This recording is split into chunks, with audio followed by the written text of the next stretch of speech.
What's up, YouTube? Thank you for tuning in to another episode on Cyber and Tech with Dre. Have you ever wondered what lies beneath the surface of the internet? Well, today we're going to take a deep dive and unveil the dark web so that you can get an idea of some things you need to know. I'm Andre and welcome to Cyber and Tech with Dre. We're going to take a deep dive into the enigmatic world of the dark web. To understand the dark web, we first need to grasp the basics. The internet is a system that holds information about a myriad of things, about every and anything. And this internet is divided into layers, pretty much like an iceberg. What we see on the surface is just a small part of it. So what's on the surface?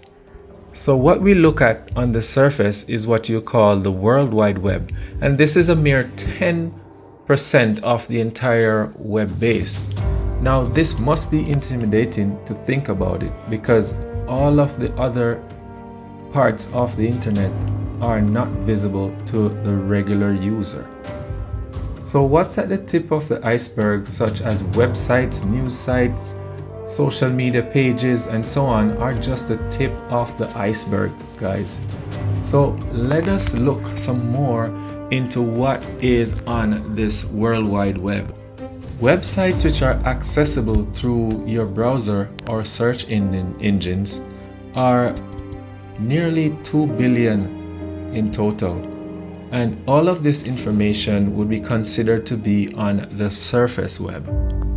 Now, regardless of the fact that this number increases every day, there are still most of the pages remain hidden from the average everyday user. And this is because not all the information you can access online belongs in the public domain. Below the surface lies the deep web, and most of the digital content in the world is not accessible through the regular search engines. And as I said earlier, this is quite intimidating.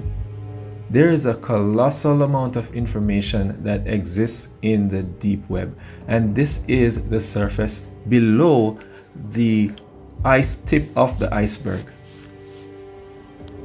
Almost all online activities take place in the deep web. What lies in the deep web? You actually use the deep web to carry out all activities on your regular daily routine. When you log into your email account, check your online banking details, or even use your social media, you're essentially using the deep web. The deep web hosts information that you are not going to see in your browser. Mainly, this holds secure and private information, and this information usually requires a login and password.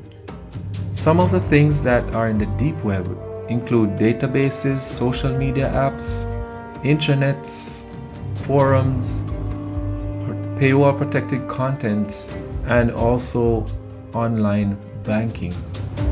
Many of the activities on the deep web involve personally identifiable information, such as medical and legal documents, academic research, intellectual property, confidential information, and a lot more. So while you might not be using the deep web daily or ever, it's a part of your life more than you realize. Now let's dive a little bit deeper, and now we're at the very bottom of this iceberg, which is the dark web. The dark web consists of between 1 and 5% of the internet. Dark web websites are not indexed by search engines, and theoretically it's possible to visit the dark web with complete anonymity. The principle is that the encrypted data is encrypted multiple times and rerouted through computers of users that use the same program, and that separates the data from its origin and destination. Now, with this special software, you can access the dark web. However, you will not be able to find this information by using your regular browsers because the software that's being used is very different from that of the dark web. The question on everyone else's mind is, why was this created? If this is hiding the activities of potentially hardened criminals, then why would someone create this? From research, it says that in the late 1990s, the US Department of Defense drove efforts to develop a way that they could communicate and protect their sensitive communication, since everything else on the internet was accessible to the public and to a potential enemy or threat. Other stakeholders also saw value in terms of focusing on the anonymity of human rights activists, whistleblowers, dissidents of oppressive regimes, journalists who must protect their sources, and of course, law enforcement and intelligence agencies. Essentially, the lower tip of this iceberg uses a cluster of nodes and networks known as darknets. These include limited peer-to-peer networks, and they include Tor and Freenet. So if you want to use a darknet, it has to be one of these specialized softwares. So let's look at the Tor browser. The Tor browser was developed in the mid-1990s, and this was developed by the US intelligence communications to protect their secrets from prying eyes. The Tor project is the default or the preferred method to access the dark web content.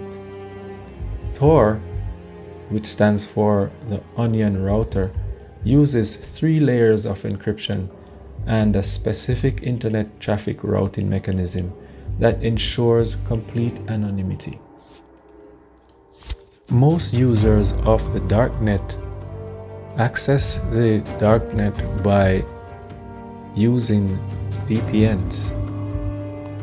It is well known that our activities can be monitored by the government, so anyone trying to access the dark web would need to conceal their location and also their devices. The VPN provides you this service. Although Tor is the most popular software known to use to access the dark web, Freenet is also another software. This was developed by an Irish student, Ian Clark, and it also offers anonymous communication using a decentralized network of Freenet users. These days, Freenet and Tor are used interchangeably. However, they are 2 separate softwares. Now that we've discussed the deep web, the dark web, and also the surface, now let's shine some light on the dark side.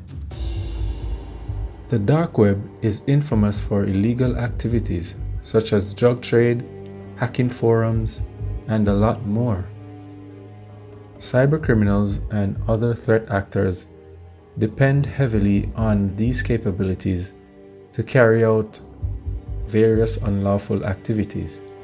The dark web serves as a hotspot for illegal activity. Some illicit products lawbreakers and scammers peddle on these black markets, including stolen and counterfeit data, which comes in many varieties. Some of this includes financial data, such as online banking usernames and passwords, personal data such as health information, phone numbers, birth dates, social security numbers, online account login data, and also username password combinations which provide access to accounts ranging from social media to ride sharing, and even video streaming services to paid professional services. Aside from personal information, there are other illicit marketplaces on the dark web. In 2011, Ross Ulbright formed what was known as the Silk Road. Silk Road was the first modern darknet marketplace, and this was formed in 2011, where Ross Ulbright was able to run it from his laptop. Silk Road operated on the Tor network as a hidden service, and it allowed users to buy and sell products and services between each other anonymously. Unfortunately,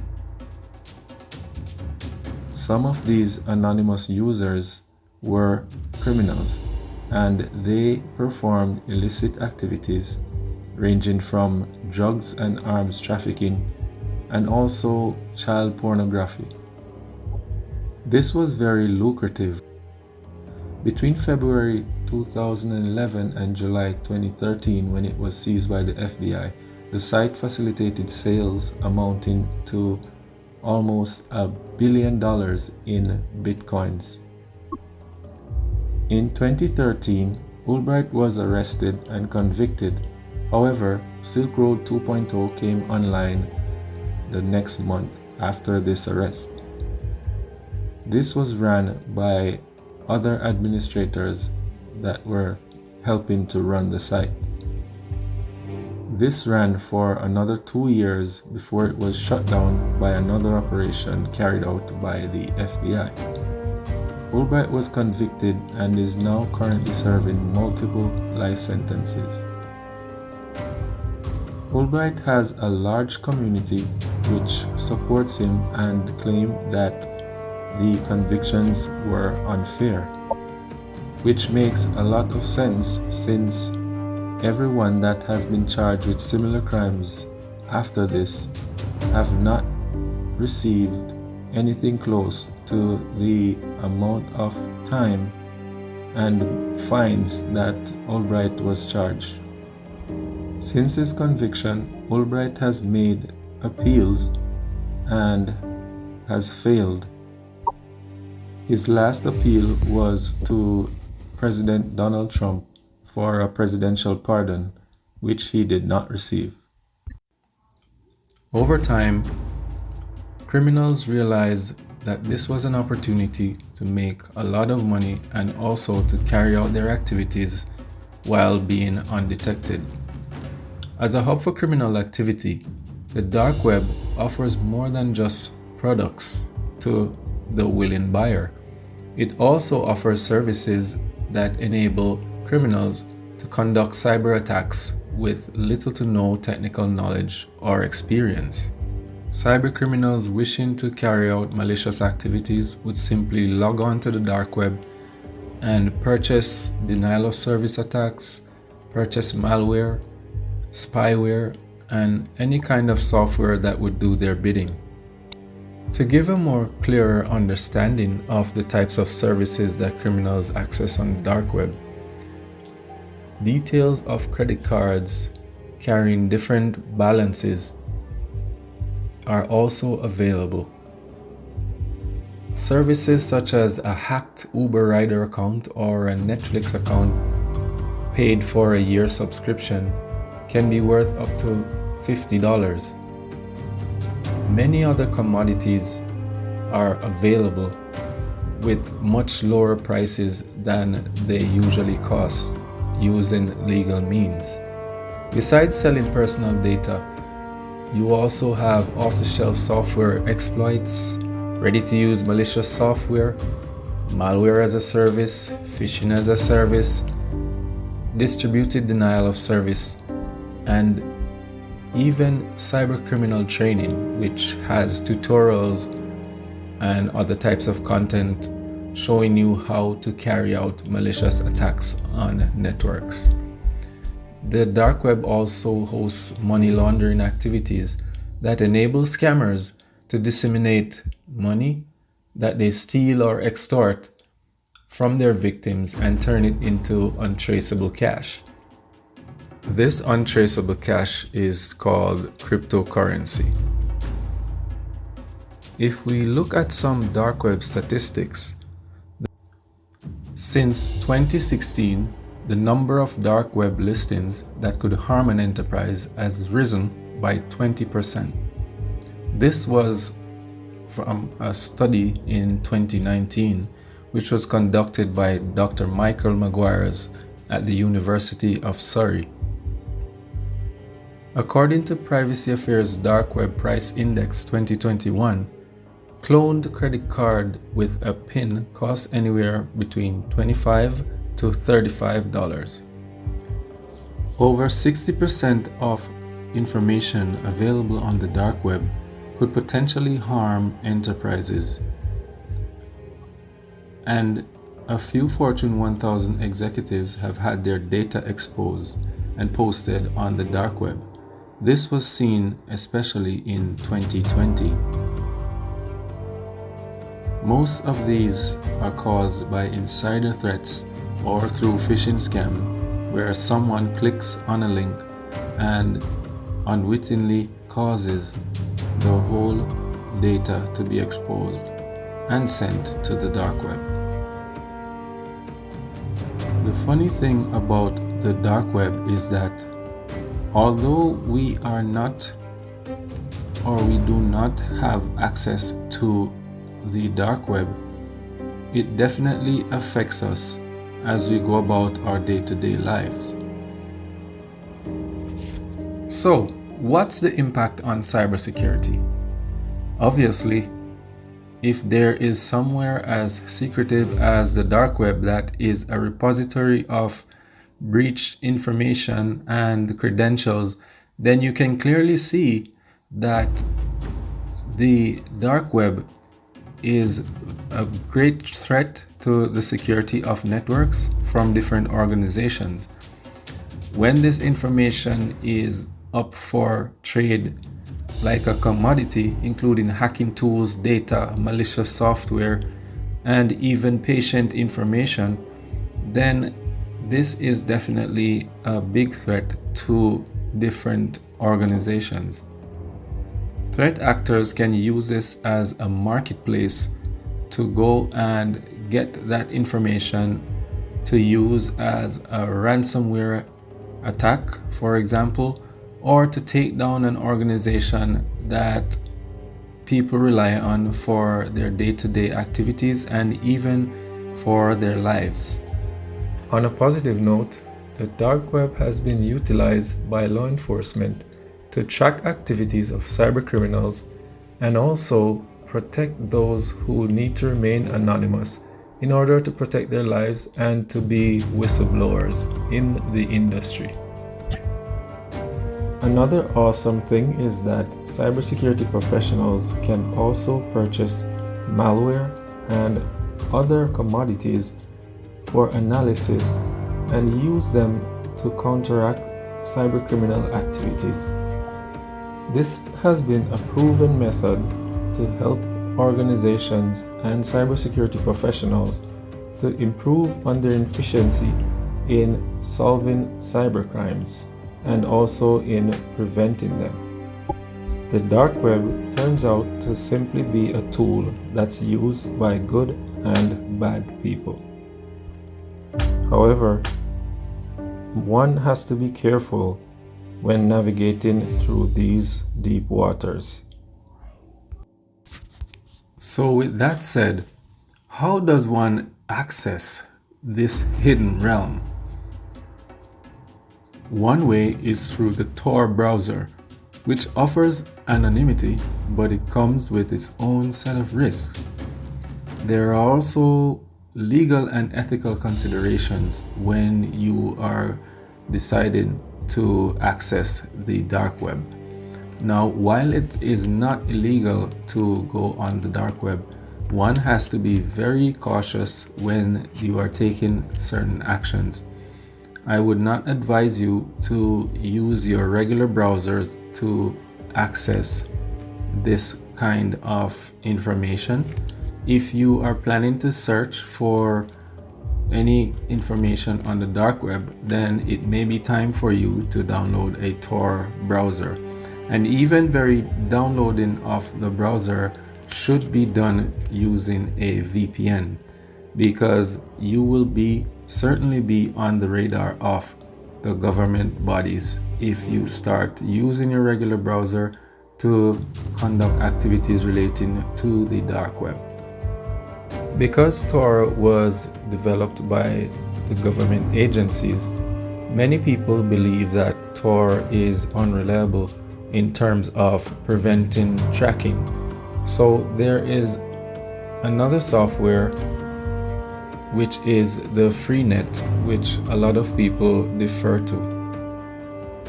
It would be wise to use a VPN that does not log sessions, so that your metadata and IPS address are not stored by the service provider.